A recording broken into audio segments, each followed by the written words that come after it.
मैं डॉक्टर चंद्र प्रकाश घारू। आज हम डिस्कस करने जा रहे हैं BSc part second organic chemistry unit 4। इसमें हमने कार्बोक्सिलिक एसिड के बारे में बात की। आज हम बात करने जा रहे हैं एक्टिव मिथाइलिन कंपाउंड, सक्रिय मैथिलीन यौगिक। एल्केन में उपस्थित CS2 समूह सक्रिय नहीं होता, इसी कारण एल्कानों की क्रियाशीलता कम पाई जाती है। परंतु कुछ यौगिकों जैसे कि एसिटोएसिटिक एस्टर अथवा मैलोनिक अम्ल में CS2 समूह अत्यधिक क्रियाशील होता है, क्योंकि इसमें -I समूह जुड़े होते हैं। इन यौगिकों में मैथिलीन समूह के हाइड्रोजन को आसानी से प्रतिस्थापित किया जा सकता है। It can easily be removed as proton, as in acetoacetic ester and as in malonic ester. The CS2 group is active as hydrogen can be replaced easily or it can easily be substituted due to the presence of -I group that are attached with this CS2 group. In acetoacetic ester, these groups are CS3CO and C2H5 COO. These groups are -I group and these can activate these activate CS2 group. ये -I समूह एसिटोएसिटिक ester में CS3CO acyl group and here the CS3COO group that are -I group, ये -I समूह है, ऋणात्मक प्रेरणिक प्रभाव दर्शाते हैं और अपने ऋणात्मक प्रेरणिक प्रभाव द्वारा यह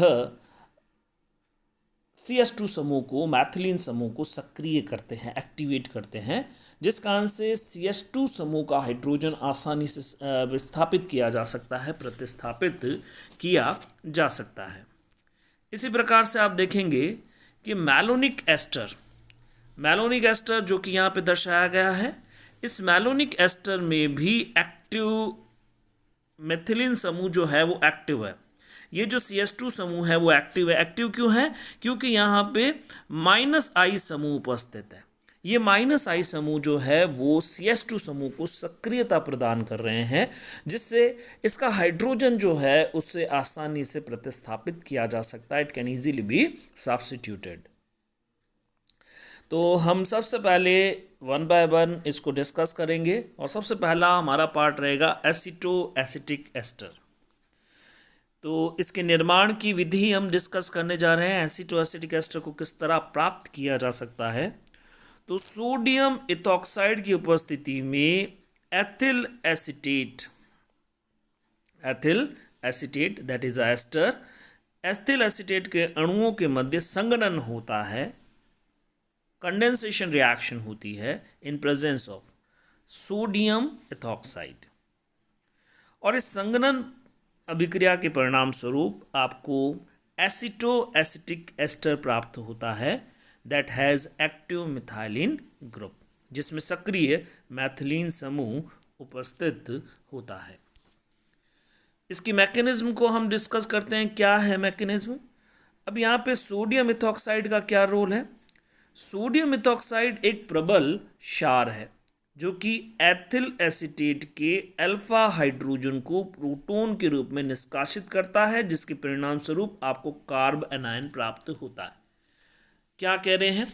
जैसे फर्स्ट रिएक्शन है, ये तो सोडियम इथॉक्साइड के फॉर्मेशन की रिएक्शन है, जिसमें इथेनॉल की रिएक्शन इथेनॉल को सोडियम के साथ गर्म किया जाता है, जिससे हाइड्रोजन एलिमिनेट होता है और सोडियम इथॉक्साइड प्राप्त होता है। Now sodium ethoxide is a strong base, ये एक प्रबल क्षार है।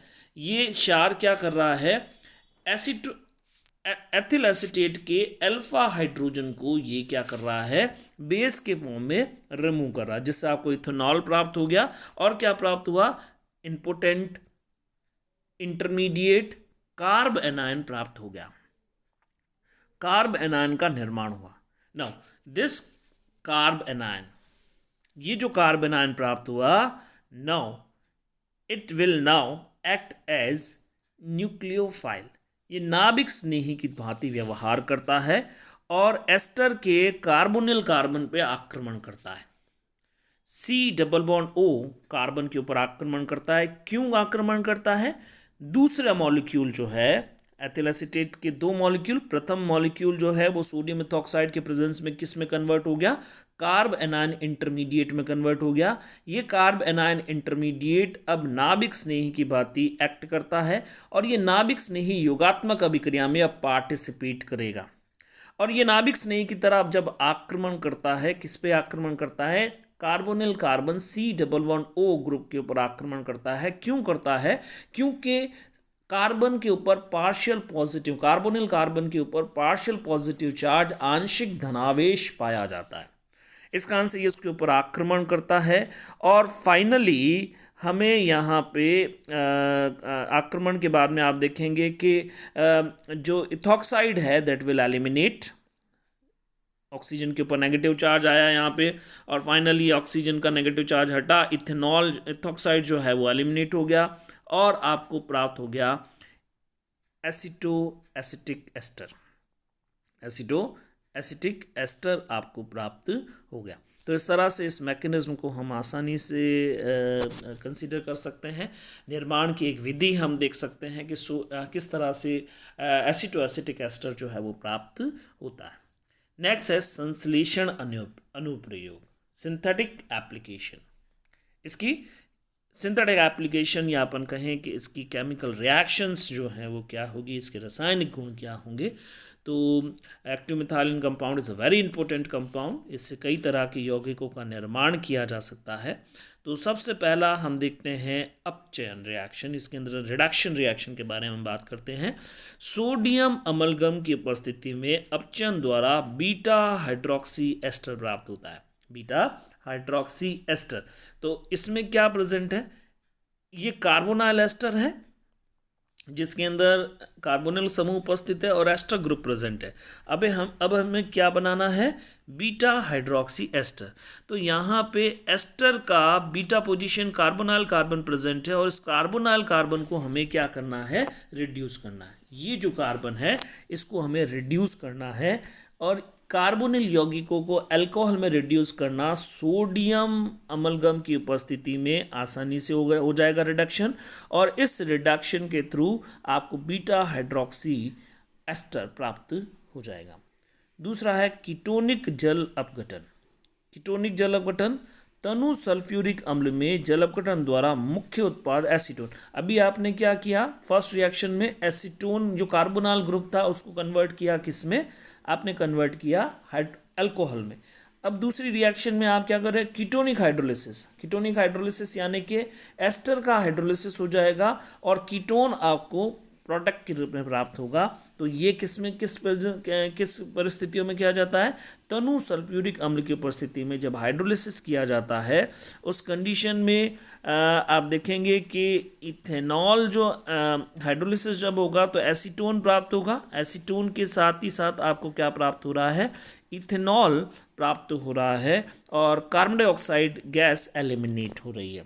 तो इस रिएक्शन में आप देखेंगे कि एक हाइड्रोजन यहाँ पे जुड़ गया, इस कारण से ये तो एसीटोन में कन्वर्ट हो गया, कार्बन डाइऑक्साइड गैस एलिमिनेट हो गई और यहाँ पे C2H5 के साथ OH ग्रुप जुड़ने से इथेनॉल प्राप्त हो गया।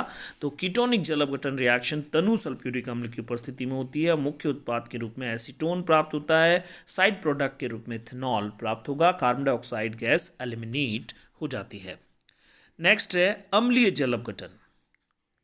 एल्कोहलिक KOH की उपस्थिति में जल अपघटन द्वारा कार्बोक्सिलिक अम्ल मुख्य उत्पाद के रूप में प्राप्त होता है। कीटोनिक जल अपघटन यानी कि मेन प्रोडक्ट कीटोन है।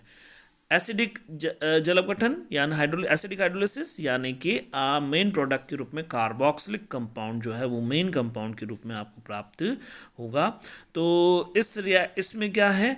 आपका हाइड्रोलिसिस एल्कोहलिक KOH की उपस्थिति में जब आप जल अपघटन कराते हो तो आपको एसिडिक हाइड्रोलिसिस आपको अचीव होता है। इसमें हाइड्रोलिसिस जैसे कि यहाँ पे दो वाटर के मॉलिक्यूल का उपयोग यहाँ पे दर्शाया गया है, एक मॉलिक्यूल यहाँ पे, एक मॉलिक्यूल यहाँ पे। यहाँ पे आप देखेंगे कि आपको दो तरह के एसिड जो है वो प्राप्त हो जाएंगे। पहला एसिड आपको प्राप्त हो रहा है, फर्स्ट एसिड जो है आपको प्राप्त हो रहा है एसिटिक एसिड। दूसरा जो केस है वहाँ पर जैसे कि यहाँ पे आप देखेंगे ये एसिटिक एसिड में कन्वर्ट हो रहा है, यहाँ पे भी एसिटिक एसिड कन्वर्जन हो रहा है, और यहाँ पे अल्कोहल। तो यहाँ पे दो मॉलिक्यूल एसिटिक एसिड के और एक मॉलिक्यूल जो है वो इथेनॉल का प्राप्त होगा।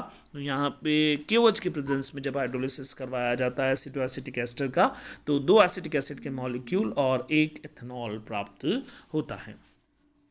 सोडियम व्युत्पन्न का निर्माण, ये वेरी इंपॉर्टेंट रिएक्शन, आगे इसका सिंथेटिक उपयोग बहुत ज़्यादा है। हर स्टेप के अंदर देखेंगे कि हम सोडियम डेरिवेटिव प्राप्त करते हैं और फिर उसके बाद में जो है अदर सब्स्टिट्यूशन रिएक्शन जो है वो करवाई जाती है। जो सोडियम इथॉक्साइड से जब क्रिया कराई जाती है तो सोडियम लवण का निर्माण होता है। तो यहाँ पे रिएक्शन देख सकते हैं, सोडियम इथॉक्साइड है वो अल्फा हाइड्रोजन को एब्स्ट्रैक्ट कर रहा है और इथेनॉल एलिमिनेट हो रहा है और सोडियम डेरिवेटिव आपको प्राप्त हो रहा है। तो सोडियम डेरिवेटिव जो है दैट इज़ वेरी इंपॉर्टेंट, और ये आगे की सब्सिक्वेंट रिएक्शन में रिएक्शंस के अंदर ये बहुत इंपॉर्टेंट इंटरमीडिएट का रोल प्ले करता है। फिर है एल्काइल डेरिवेटिव। एल्काइल डेरिवेटिव जैसे कि मैंने कहा कि it is very important compound. सबसे पहले आप क्या करेंगे, सोडियम डेरिवेटिव प्राप्त करेंगे। जैसे फर्स्ट स्टेप एल्किल व्युत्पन्न का निर्माण करना है, सबसे पहला स्टेप आपका क्या है, टू गेट सोडियम डेरिवेटिव। यहाँ पे पॉजिटिव चार्ज सोडियम के ऊपर और कार्बन के ऊपर क्या आया, नेगेटिव कार्बन आयन बनता है, आपको पता है। अब आप क्या करें, एल्किल आयोडाइड की अभिक्रिया करवाएं, एल्किल हैलाइड की रिएक्शन करवानी है। तो एल्काइल डेरिवेटिव जहाँ पे सोडियम का सब्स्टिट्यूशन हुआ था वहाँ पे Na यानी कि सोडियम जो है वो सोडियम आयोडाइड के रूप में एलिमिनेट हो जाएगा। यहाँ पे एलिमिनेशन किसका होगा, सोडियम आयोडाइड, तो आपका एलिमिनेट हो जाएगा और आपको प्रोडक्ट के रूप में एसिटो एसिटिक एस्टर का एल्किल डेरिवेटिव प्राप्त हो जाएगा। तो यहाँ पे एल्काइल डेरिवेटिव आपको प्राप्त। अगर आपको फर्दर सब्स्टिट्यूशन करना है तो आप क्या करेंगे, फिर सोडियम इथॉक्साइड की रिएक्शन कराएंगे। सोडियम इथॉक्साइड की जब रिएक्शन करवाएंगे तो आपको again alkyl substituted sodium derivative मिलेगा। अब ये फर्दर एल्काइल आयोडाइड की रिएक्शन होगी, डाई एल्काइल सब्स्टिट्यूटेड कंपाउंड या एसिटो एसिटिक एस्टर आपको प्राप्त हो जाएगा। एल्किल व्युत्पन्नों का अम्लीय माध्यम में जलोकुटन कराने पर acidic hydrolysis in acidic medium of alkyl derivative, उच्चतर कीटोन जबकि क्षारीय माध्यम में यदि जलोकुटन करवाया जाए तो फैटी एसिड प्राप्त होते हैं, वश्य अम्ल प्राप्त होते हैं। तो यहाँ पे यदि आप एसिडिक मीडियम में हाइड्रोलिसिस करवा रहे हैं तो उस कंडीशन में उच्चतर कीटोन आपको प्राप्त होंगे, और यदि आप क्षारीय माध्यम में जलगठन कर रहे हो तो एसिड आपको प्राप्त होगा। जैसे कि हमने दो तरह के हाइड्रोलिसिस देखे थे, कीटोनिक हाइड्रोलिसिस और दूसरा हाइड्रोलिसिस हमने देखा था एसिडिक हाइड्रोलिसिस। तो कीटोनिक हाइड्रोलिसिस में एसीटोन प्राप्त हो रहा था, यहाँ पे क्योंकि आपने अल्काइल ग्रुप को सब्स्टिट्यूट कर दिया है, एक अल्काइल ग्रुप को या दो अल्काइल ग्रुप को सब्स्टिट्यूट कर दिया है, तो उस कंडीशन में उसके रिस्पेक्ट में आपको उच्चतर कीटोन प्राप्त होंगे।